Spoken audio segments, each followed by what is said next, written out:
Hi everyone, this is Arthi from Human Chapters. I'll tell you a little bit about Human Chapters. Humans are living narratives with the past, present, and future. These narratives constitute of a number of chapters across a lifespan. The aim of these conversations is to highlight a chapter of the narrative and unpack its connections to other chapters. I don't care whether people are natural storytellers, but I truly do believe each one of us has a worthy story to share. An acknowledgement to country. We acknowledge the traditional owners of the land on which we are. We pay respect to their tribal elders, past, present, and emerging. We celebrate their continuing culture and we acknowledge the memory of their ancestors. And today we're talking to Natasha, and her chapter is The Journey Towards Your Dreams. Natasha, tell us a bit about yourself. Hi, Arthi. Well, I just wanted to say thank you for having me. I'm so excited to have this conversation with you. So my name is Natasha. I am at Purpose and Jai across social media. I live in LA and I am an actress as well as a content creator.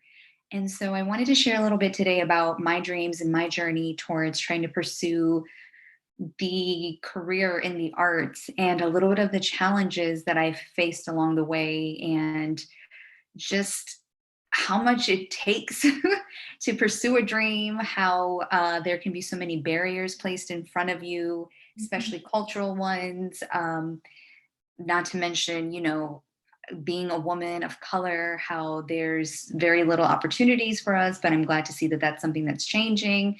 And I'm just so ready to dive right in and chat with you about all of this. Yep, beautiful. Tell us, where did your journey begin? When did you know you wanted to become an actress? So I would say it was definitely in elementary school. I was always a shy young child. I was super sensitive and very insecure, and there were a lot of things that used to scare me. But one day in class, we were doing a play and we were all forced to participate. There was no choice of sitting it out. And so we were all asked to audition. And I guess it was a process to try and help us as kids to come more out of our shells and to be less afraid to get up in front of the class and speak. And I remember auditioning for a role, and the two teachers that we had at the time said that I was so good that they wanted to give me two roles. And it was really surprising to me because as a little girl, as a child of immigrants who doesn't feel like I fit in, this is in America at the time, back in like the 90s, it was such a nice feeling of belonging to be told that you're actually good at something. It was a way to feel seen in so many instances where you don't often feel seen as a little brown girl in America back then. Mm. And so that's truly where it started. And I remember being so excited to be able to memorize the lines and to get into character and to be able to go on stage and not be afraid to speak in front of people, but disappear behind a character. So feeling like it's not me having to show up, but I can tell a story that can entertain and maybe bring some joy to other people. Yeah, absolutely. Before we go further into the cultural aspects or more of that journey, you mentioned that you found it difficult to fit in. And as a child of immigrants, tell us what you mean by that, and just how it has possibly affected your choices and just way of being. Yeah, it was, you don't realize that's what, at least it wasn't for me. I didn't realize that's what was happening in the moment because you're a child. So you're not thinking of all the things that you grow up to learn about racism, Yeah. you know, uh, colonization. Like you don't know about any of that at that age because you're super young. So you just see people and you just think we're just here to have fun and learn. And but I often was ostracized because I had big, unruly hair. I was this little brown girl who had this unibrow who would come to school with like curry dishes. And I just thought I was being proud of where I was from, but the kids around me didn't always necessarily understand that. So, I was also overweight, so I got teased for that. And I was so nervous often that I wasn't able to socialize the way kids normally can at that age. I just wanted to be at home and be around family more than I actually wanted to go into school, but I did enjoy learning. And that was always something that I tried to excel at. And being a child of Pakistani immigrants, you are automatically an overachiever because you think that by getting good grades, you're going to make your parents be extra proud of you. So that was something that I did shine in. And I guess it was another way of just getting lost and trying not to be seen or to disturb too much to bring attention to yourself. Yeah. And then as the years sort of went by, as you grew older, what did that disconnect or that sort of not fitting into the mold feel like for you? How? It's funny that you asked that because I think that it actually got worse for me because I wanted to act. And the reason I say that is that I took it so seriously that I didn't want to take part in a lot of the things that kids my age were taking part in. Even as I got to be in high school, I just wanted to pursue my dreams. I was so driven and so consumed by the idea of if I work hard enough, this is something that I can make a reality. And if I make it a reality, it was still somehow attached to maybe I can make so and so proud of me and maybe I can come back and change things for this family member or that family member. And that's something that changed and we can talk about that, down the conversation, but I guess if I think back on it, I was almost ostracizing myself at times too because I didn't want to be there anymore. I wanted to just get to these goals. I wanted to grow up. I wanted to not be in this, mold. And I didn't date. I wasn't allowed to date. So there was that. I grew up in a Muslim household. So I wasn't doing things the way other peers of mine were doing them, and it was I was never embarrassed. I know I often hear stories about so many of us as children of immigrants sometimes being embarrassed. There was never an embarrassment. I was so proud to be from where my parents were from. There was like this big sense of pride because my parents were my first heroes. I admired them so much and I idolized them. And I've been somewhere down the road, I guess all of that ostracization, I somehow became really feisty. So I was willing to like fight for what I believed in. Yeah. And so if anybody tested that, even if I was scared, even if I cried, even if I would, feel like nobody understood me or nobody saw me, I was still going to fight. That's something that's just been innate in me for as long as I can remember. Yeah. Wow. That's so interesting that you bring that point up about you being proud of who you were and Yeah. where you've come from, or where your parents have come from, all of Yeah. that. And lots of people go through the embarrassing stage, and to a point, sometimes it's to a point of no return, or to Right. a point of And all return. I have to be honest. I mean, I was embarrassed of things that I wasn't aware of until I became an adult, like my hair. So I was always trying to straighten it, but I didn't realize at the time at that age, Yeah. this is a part of your heritage. This is where you come from. This is what your people in, the region that your parents are from, this is what likely their hair is to look like. So there was aspects of that sprinkled in. And Yeah. then, as a female being told by media, you're not good enough. And then I dare to say, I want to be an actress and I want to be on TV when the TV's filled with just white women with blonde hair and blue eyes. And they're beautiful in their own right, but somehow we're being told if we don't look like that, we're not beautiful. So there was aspects of that, but at a young age, you don't know that you're trying to hide where you're from because outwardly I'm saying, no, I'm proud. I will go out wearing traditional clothing and wear shalwar kameez. I'm not embarrassed of that. I Yeah. had family members who would be embarrassed of that. I didn't care. Like when Eid came around or whatever holiday we were celebrating at the time, if I had to run to the store, I was not going to change my clothes because this is a part of me. So it was like little things that you might have been unaware of that you were trying to hide out of embarrassment because you get teased for it, you know? Absolutely. And so, sort of, Natasha, going back to that audition, and you were selected for two particular roles. Tell us more about what the feedback was. What were you good at? What did those roles lead to? And take us through a bit of that journey. It's so funny that you asked that, Arthi, because the first thing that comes to mind is seeing my mother come watch me and her beaming with pride. And it was like somehow the dreams were always attached to trying to make them proud, and that's probably also innate as a child of immigrants and being from a brown background and brown culture. And that's what I remember. I remember my peers actually finally noticing me and saying, "You're so good." And when you're not used to hearing that, it makes you feel like, hey, maybe I'm not a weirdo as much as I thought, especially at such a young age, because you're often thinking, well, I don't look like the other kids. I'm not athletic like the other kids. I'm not into this and that like the other kids. It was such a nice feeling. I still remember it. It's almost like that would never leave me no matter how many years pass by. Yeah. Wow. And so what are the parts did you get to play? Tell us more about that part of the I journey. I continued doing plays in school. That was something that it was a nice little escape for me mentally as well. And then I told my family that I wanted to act, and I was told absolutely no, because that's not what we do where we're from, and that's not okay. And then I secretly held on to this dream anyways, all the way to today. I'm 33 now, and I eventually left home and I moved to Los Angeles to pursue my dreams, and I've done little parts here and there. But it's been a challenge in the sense that it wasn't supported. I had an older sibling, he was the only one that supported me. And then we sadly became estranged. So I had no support system at that point. Obviously, now, fast forward, I'm married and my husband and I are a team. And we both met while in LA pursuing careers in the entertainment industry. But it was, and still is, continues to be, it can be a hard journey. It can be a very challenging one, and it can still be a very lonely one, even if you do have people in your corner.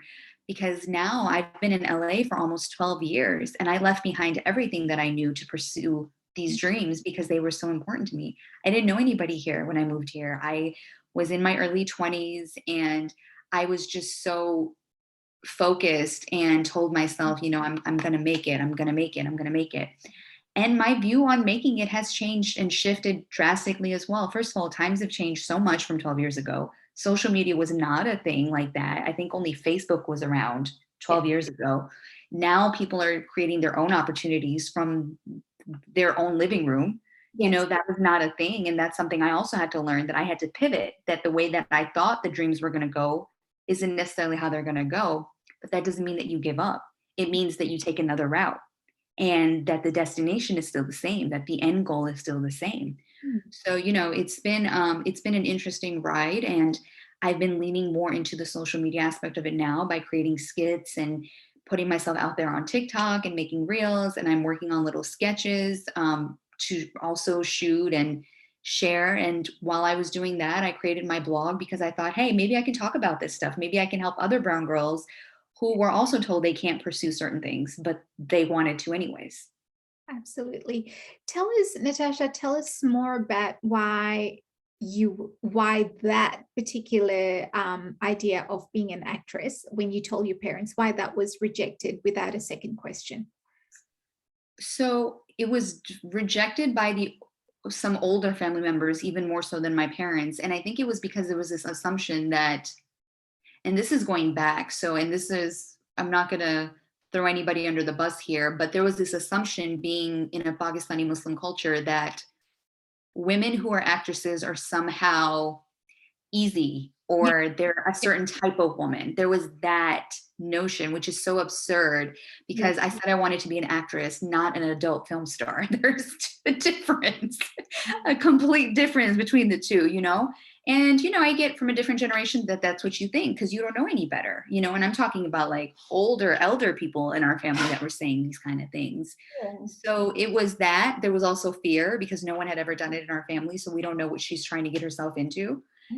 She wants to leave home. What is that? That's crazy.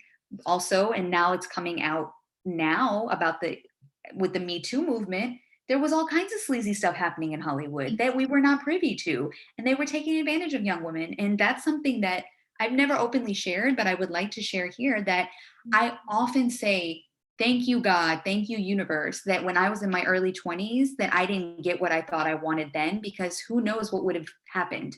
Because I was young then and I was naive. Yes. And I could have easily been taken advantage of, because who I am at 33 is not who I was at 20. Exactly. So I think that's where their fear stemmed from. And I believe that that's a very logical fear, because if I had children, I'd have this similar questions. But then there was also the aspect of, and I have to be honest, of how is this going to look? How are other people going to react to the fact that our daughter wants to be an actress?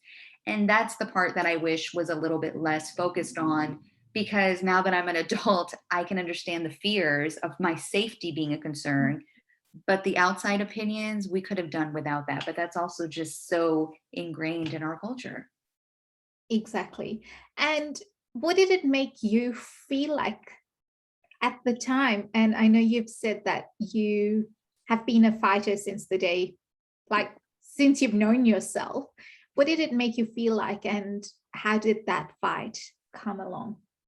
It hurt a lot, if I'm being honest, because the first time that I was told no and that actresses are considered prostitutes was when I was probably 7 or 8. And you don't understand that concept at 7 or 8. But I remember turning to one of my siblings and saying, I'm going to do it anyways. I don't care what they say, I'm going to do it anyways. But it hurt because I would have to sneak out to go to acting classes. I would have to lie about where I was when I was doing photo shoots. I would have to miss curfew and get yelled at when I was just trying to do extra work or background work on whatever movie decided to shoot in Toronto that year. And we didn't get a lot of projects back then when I was that age. And so I would run to try and be on set to learn, and be around these things. And I've missed so many acting classes, and acting coaches have had to uproot their schedules because I was told, no, you're not going. You can't do this. It's not allowed. And then, you know, unfortunately, sadly, and not necessarily because of the acting thing, but I'm estranged from majority of my family today. I don't have them in my life, but it's been a very hard journey. And even leaving them behind was so hard because I loved everybody so much. I didn't want to go, but I did have at the time support of an older sibling who said, no, you have to go if you're going to make your dreams a reality. And I was encouraged from that person to at least come to LA and give it a fair shot. Yeah, absolutely. And what drew you to acting? I think first and foremost, it was like, oh, I'm actually good at something. Yeah. Because you're not confident. So you finally find something and someone says, oh, no, you're good at this. So Yeah. you take it and you run with it. You're like, wow, I'm actually good at something. Yeah. Then it grew and it evolved over time. When I was trying to escape dysfunction, I would go to the movies. Even when I would go by myself. I would just go sit in the movie theater for hours. And one of the first times that I left home to pursue my dreams, I was unfortunately homeless and I didn't have anywhere to sleep. And so how I would spend my day is I would go buy one movie ticket that I could afford, but I would sneak in and out of the other movies all day just to pacify my time. And I would bring my notebook and I would write down like different things that I was learning from watching these movies and trying to just immerse myself in something that I loved so much. And then from there, it evolved more so because I went, wait a minute, if I'm being told I can't do this, there's definitely other brown girls out there who are being told they can't do something. If I can just get through these doors, maybe I can help inspire other women after me to not be afraid and to not listen when people say they can't do something. And it was really about, a big part of it was the way that I got joy from getting lost in movies and television. I wanted to provide that escapism to other people who might be having a hard time, because I checked out. When I was in those theaters, I forgot about what was going on outside of that world. Yeah. So you were that's really interesting. My next question is, when you do get lost in a movie, how are you consuming it? What are you thinking about? What yeah. It's funny that you asked that, Arthi, because now, and I didn't even know this. So my husband actually has a film degree and we talk a lot. We're constantly talking about film at home and storytelling. And I didn't even know this. And he pointed out to me one day, he's like, I noticed that you like to watch things that remind you of your real life. And I said, what? No way, right? Because here you are thinking you're escaping. He said, no, have you never noticed that you love to watch things about families and you like to watch things about people who go on an adventure because they have a dream or they have a purpose? And he's like, it's always you. I can see you in these stories. And I thought that was such a crazy observation and so interesting, because I thought, in movies, you rarely don't see a happy ending. Maybe that's why I like watching them, because I didn't necessarily, I wouldn't say I didn't get my happy ending, but because I'm estranged from family now, maybe it's nice for me to get lost in the idea that there are happy families out there who do love each other no matter what goes on and no matter what challenges arise. So there's that. And then also we get so lost in storytelling. And I've been trying to learn how to write a script. And so I'll, take little notes here and there and try to remember what it is that I'm watching. And then I like to observe just great actors and their facial expressions and how they're reacting to certain things. Yeah. Wow. That's so, I love learning about like deep engagement and how people consume whatever information it is, but actually getting lost in it, that's a whole different feeling. It is. It truly is. Nothing like it. No. And for the 12 years, so when you did move to LA, what was your transition like? And tell us through that bit of the journey. What obstacles? Yeah. Well, it was very hard because LA is really expensive. It's one of the most expensive cities in the world that you can live in. So there was, more often than not, there was a lot of financial insecurity that I faced because I was the typical starving artist who was working a waitressing job, who was doing this, who's doing that. And I didn't always have a lot of financial intelligence either to be able to put myself in a better position until I met my husband. And that was just, we've only been together 5 years. So that it came later. Between that and losing family members, losing relationships, hearing no after no after no, you go into these auditions and you don't get picked, even though you think you did a good job. And, Yeah. it's just been, it hasn't been the easiest. You lose friends because there's a lot of jealousy. You meet people that are also in the industry and you think that they want to build sincere relationships with you. But if they think or have any inkling of you doing better than them, they cut you off. And I know that not everybody's like that. I've met some, really awesome people while I've been here, but I've met more of the other types, unfortunately, where it's just like everybody wants to try to compete. And I understand that because I'm a pretty competitive person myself. But I've come to learn that what's for me is for me, and what's for somebody else is for somebody else. So I don't ever feel like I lost out to anybody. That's something that took time for me to learn, but that's one of my greatest lessons from being here, that it wasn't meant for me. What I didn't get, and like I said, going back to even like the Me Too movement thing that we discussed, I'm glad that I didn't get a lot of the roles that I thought I wanted, because you never really know what's going on behind closed doors and Yes, what somebody's having to suffer through. So exactly. And so during the auditions and feedback, what are some of the massive obstacles you've actually experienced? And this could be culture, it could be oh, body image, just yeah. yeah. Oh, Let's there's so many. It's kind of crazy because they don't tell you why you don't get chosen. So you just sit around waiting for calls and the calls never come. okay. So people who aren't familiar with the process will ask you like, how'd it go? And you don't know what to say because you think you did good, but you never hear back. Yes. So there's that. There's I've had agents and managers who've told me that I need to lose weight, that I'm not booking roles because I'm overweight, which is crazy because I understand that you have to look a certain way for the longest time to be on TV. I understood that concept. However, we're moving towards now there being more roles that show real people, because not everybody is a size zero. It's just not real life. Yes. Um, there's been so many instances where now in the last few years, it's cool to cast brown people. Now it's cool. They've now said, now you're welcome in, which kind of irks my nerve, if I'm being honest, because why do we have to wait for you to say it's okay for our people to be important? Our stories have been existing for a very long time, Yeah. so that irks me.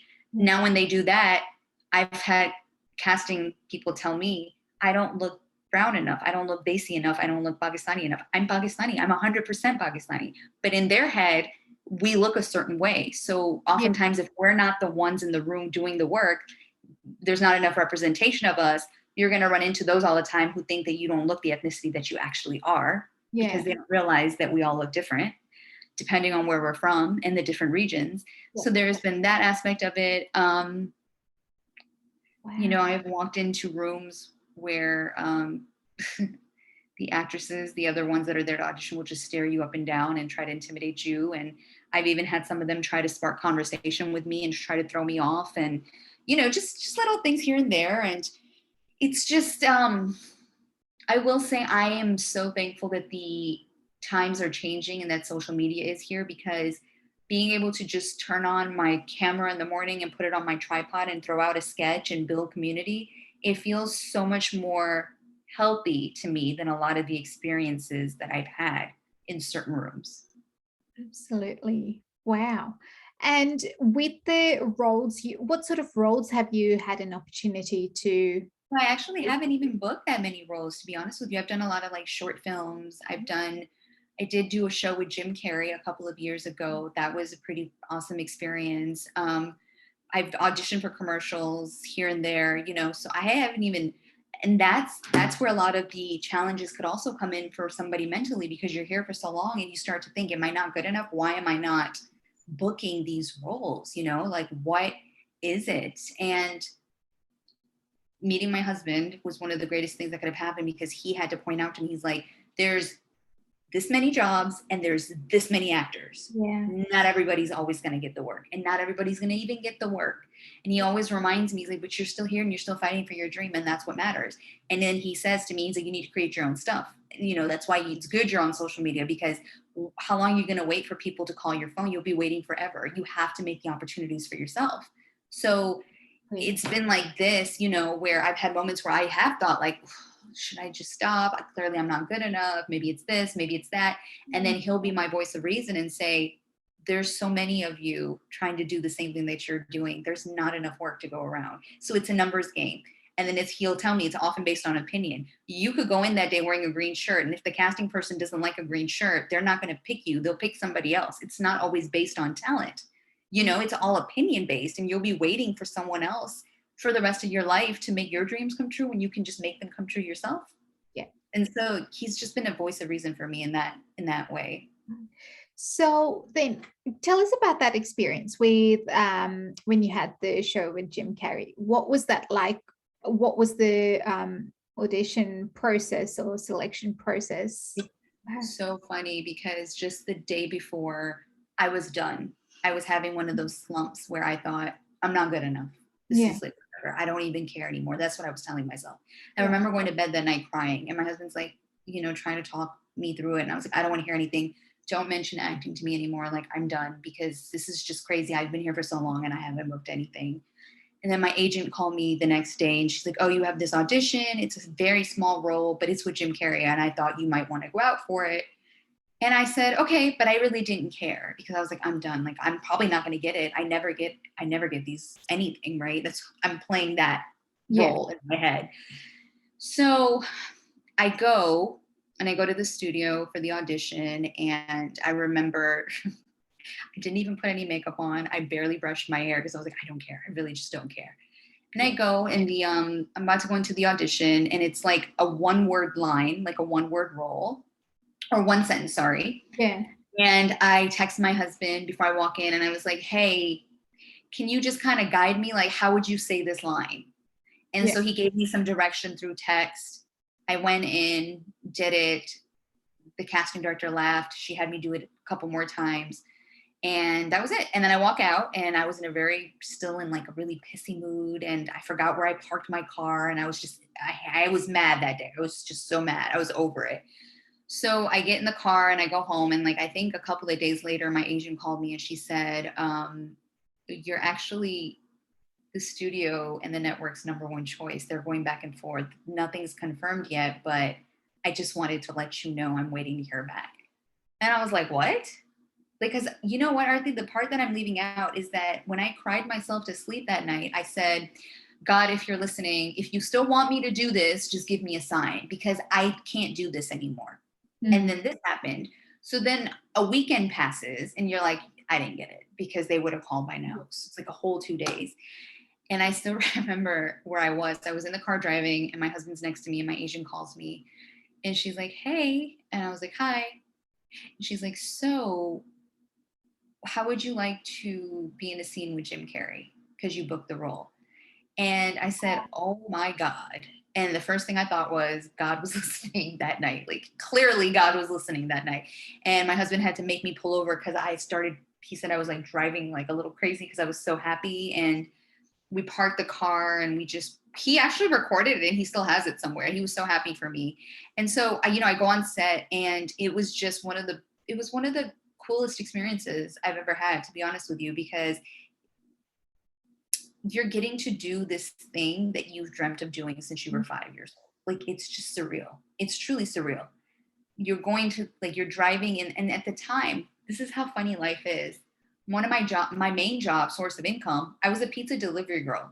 So I go to set during the day at Sony Studios and I see Jim Carrey. And then when I'm done there, I go and I deliver pizzas. So it was such a surreal experience for me because it's like, this is what life could be like over here. And then I'm still coming back to this reality over here. Yeah. And it was just it was a really cool experience. And just getting to be around professionals and see somebody who's so great that you grew up looking up to and admiring in their element and seeing how their preparation is and how that goes. And just also being like a Pakistani woman on set. I Yeah. felt like it was really cool because how often do you see us on set? Yeah. You know what I mean? Like you don't. And so that was back in 2018. And it's not ever something that I've ever forgotten. And even though I had one line, it was one of the best experiences of my life, to be honest with you. Wow. Would you say that was one of your pivotal moments sort of in the 12 years that you were there? Yeah. Yeah, because even after that, if I had down moments, my husband would always he would just put the show on and he'll say, look, you think this is small because you're having these moments of doubt, but how many people can say they even had a chance to do this? Like, this is a once in a lifetime opportunity, even if you only had one line. And it made me realize too that we shouldn't refer to blessings as small, because to me that's doing a disservice to ourselves and to God and the universe. And if we're going to take a blessing, we shouldn't measure what's being given to us as a gift. A gift is a gift. You know, if somebody handed you a gift, you would be like, this is small. I don't want this. And if you do, you're an a-hole, but that's a whole nother story for another time, you know? So it was very pivotal. And it was also I'm not super spiritual, but it was like an esoteric reminder it was like a sign because I asked for it. I genuinely asked for it.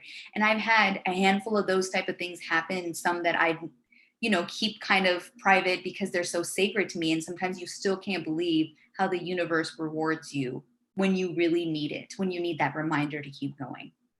Absolutely. And Natasha, have you considered sort of delving into other media industries, be it in different countries? And given that COVID's happened in the last 2 years or so, there's been more opportunity for that sort of international crossover. Is that? Yeah. Yeah, absolutely. So I lived in Canada for a long time. I'm a Canadian and an American citizen. So my agent is in Toronto and she often gives me auditions there, but it's been hard because of COVID, because the rules are so strict to come in and out of the country right now, even if you're vaccinated, even if you test negative. So that's always something that I'm open to. I'd be so happy to book something back in Toronto and go back there. It would be such a gift and an honor, to be honest with you. Yeah. Or anywhere for that matter. Yeah, right. Because I was just thinking, sort of being that sort of Pakistani ethnically and growing up in Canada and America, like, yeah, it's crossover borders anyway. Right. And we're everywhere. So our stories could be told anywhere. Like brown people, South Asian people, we're everywhere. Exactly. And so with your social media platform, now let's go into that. What do you do there? What are the different, tell us more about the social media side of So things. it started with the blog Purpose and Jai. And the reasoning behind it was I wanted to share my real life experiences of what I've been through as a brown woman growing up in North America, in hopes of sharing with other children of immigrants who might be experiencing the same thing, to let them know they're not alone. And that was the aim. And it's evolved from there to, I was a young, naive girl when I started that too. And now I'm married. I've gone through stages of disownment because I married outside of the culture. I've learned so much about myself. I've learned about growth. I shared tidbits of mental health, which is something that isn't often talked about in our culture, out of fear of shame, stigma, and often. And really, I'm just being as raw as I can on there so I can let others know to not be afraid to pursue the lives that they want to pursue. I just want to help inspire other people to get rid of that fear, that shame, that stigma, that guilt that so many of us often carry because others have different expectations for our lives. So that's really like, now I love making videos. I love making reels. I just started using TikTok like this week, and I've been having so much fun. I have a YouTube channel. My husband and I have a podcast where we talk about some of these things and our own individual experiences with them. So that's just a little bit of what we do over there. Yeah, that's beautiful. And with that social media journey, has there been any point in time that's been a profound experience for you, or something that you've really learned, I don't know, through writing or through talking to someone or through discussing something with your husband, and you've gone like a light bulb moment? I think mostly it's you never know who you can inspire by showing up as your authentic self because you don't know who's watching. Because for as many messages as I may get from fellow South Asian men, women, it's not even just South Asian people. That's been a huge learning thing for me too, that there's so many of us going through similarities and Exactly. we're from completely different parts of the world. I have different people from different cultures that I'm just now learning about, and they'll say, no, I relate to that so much. And that has been like an aha moment as well, because there's just so much universal experiences that so many of us can connect to. And it's a reminder that there's far more that connects us than that which separates us as human beings, which I think is exactly what your purpose is with what you're doing as well. Absolutely. No, that's really beautiful. And tell us, with you becoming an actress, what's your dream? What's your dream role? What's something you would love to be able So to do? this is the first thing that came to mind because I still have some fears around it. And so I want to be honest, because if it scares me, that's how I know I'm supposed to do it. Because Yeah, fear for me is often surrounded by things that excite me. But yeah, I would love to create my own stories. And it scares me because I've never done it really. I want to be able to write and create my own projects and tell stories of my people and where we come from. And I want to be able to do it with people that also look like us so that it's not other people telling our stories who have no idea what they're talking about. That is my ultimate goal. yeah. And as far as a role, I don't think there's any one role, but I would love to just help empower more of us. You know what I mean? I feel like I want to just be able to eventually write and direct and produce and just open doors for more of us to be let into a space that was once like surrounded by gatekeepers who told us that we were not welcome in. And that's the ultimate goal. Absolutely. And is there any one story in particular that comes to mind straight away that you would actually love to write, produce, direct? Yeah, I've been sitting on it for some time, and I started and then I stopped and I started and I stopped. But it's my own story. It's a story about a Pakistani American girl who is a child of immigrants. And it's about her journey as well as her family members' journeys in pursuit of the American dream, and how different yet so similar a lot of it can be, even though we have generational differences and we may think that we don't understand each other, but we're really all after the same thing, which is just acceptance, joy, and the ability to be able to provide for our families. That's right. And that feeling of connectedness and knowing your space in the world. Yeah. Um, that's Yeah. beautiful. So you said that you were estranged from quite a few of your family members. Is there any that you have a strong connection to at the moment? And like, feel free to decline this question. But Yes. I mean, I talked to my father and I talked to my younger brother, but it's been a journey because there's so much that doesn't get talked about that needs to be discussed. And I myself am very vocal. I'm in therapy because I have various things that I've experienced in life that I'm trying to work through myself. And so it's all, I feel like, a work in progress. And as I grow and I evolve, so too will my relationships, I feel. absolutely. And what are some of the things you would love for sort of that empowering subjects, or, subjects that are stigmatized in our culture, in our society? What are some of the key points you would like for people to take away? That it's not a sin to follow your heart, because I think that's one of the biggest ones that oftentimes evoke fear in so many of us. We're taught that if we dare to do anything outside of the norm, that somehow we're sinning or committing some type of heinous crime, when it is so absurd when you really break it down and think about it. that we are absolutely allowed to be happy and joyful based on our definition of joy, that it is not, I believe it's our birthright, that I believe all of us are put here and it's our birthright to be able to experience happiness and that we should be able to define it for ourselves. And I also believe that something major that I think is changing, and I'm proud to see it changing, is that if we challenge our elders, it doesn't mean that we don't love and respect them, that we are allowed to live our own lives and create our own paths and fulfill our own destinies. And that doesn't mean that we don't have any respect for where we come from or for those who raised us. Yeah, absolutely. And Natasha, before we do wrap up, has there been anything that I haven't asked you, something you've wanted to share that we haven't had a chance to discuss? The first thing that came to mind was love, because Yeah. I think that's a big part of my story.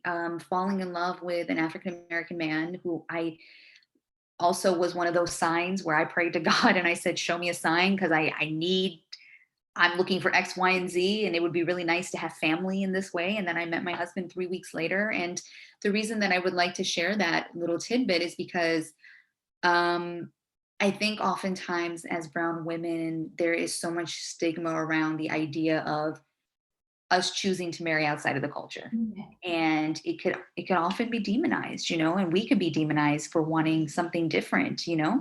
And so I want to just leave it with love is a very powerful thing. And if you find it, hold on to it, no matter who does or does not agree with it, because it saved me, if I'm being honest. Love really did save me, and particularly the love of my husband. And like I said, I'm not as spiritual as I once was, but I do believe in a higher power. And I do believe that there's something looking out for us. And I do believe that when these type of things are brought into our life, it's because it's here to illuminate light and it's here to help us get even closer to our purpose and to help us, become even more of our highest, most authentic versions of ourselves. And what could be more beautiful than getting to live life out like that? Absolutely. And if you were to sum up your purpose in a sentence at this point in time, what would you say it is? The funny thing is, I think it's always been the same. It's just evolved. I believe my purpose has always been to be of service to others. And how I choose to do it is through various platforms. And I thought it was only going to be through my acting, but now I realize that there's so many ways to be of service to others. And I feel like I'm walking in it every single day. When I put out content, when I have conversations like this, when we, come together and somebody says, hey, that one thing, it inspired me to do X, Y, and Z. I really do believe it's to be of service to other people. Yes, that's right. And I think in light of the last couple of years, that's been the similar thread. Like whether people have realized it or not, it's been a consistent one for years, for humans. Oh, I agree. I'm surprised. I'd be surprised, like, to not hear that being said. I'd be surprised just because there's just something beautiful about connecting with each other and just recognizing the humanity in one another. I'm just so in awe of that. And that's why I was so excited to have this conversation with you, because I'm an introvert and people are shocked when I tell them that. But I also say I am selectively an extrovert because I do love people. I want to know about your story. I want to know where you come from. I want to know what makes you happy. I like learning these things, and I think that there's ways to do that even in the smallest way. Even if you just, are working at Starbucks down the street and you have a shift with somebody, you could ask someone how their day is. You could, lend a helping hand with somebody who's struggling with something. And that's, to me, that's a big part of purpose. Yeah, absolutely. No, thank you so much, Natasha, for taking the time and energy and effort in having this conversation. And I will be popping all of your links as well in the notes when I upload the chapter. But for anyone that's out there listening to this conversation, please feel free to share it. Share it with whoever may connect. And I think a lot of people will connect with barriers and challenges. And while this is from your perspective, Natasha, I'm sure lots of other different genders may relate to it to a certain degree. I agree. And thank you, Arthi. I really appreciate it. Thank you for what you do and holding space for us. No, you're very welcome. All right. See you guys. And this conversation will be found on the Facebook page, on Human Chapters podcast. And at some stage, it will also be uploaded onto the YouTube channel. Awesome. Thank you.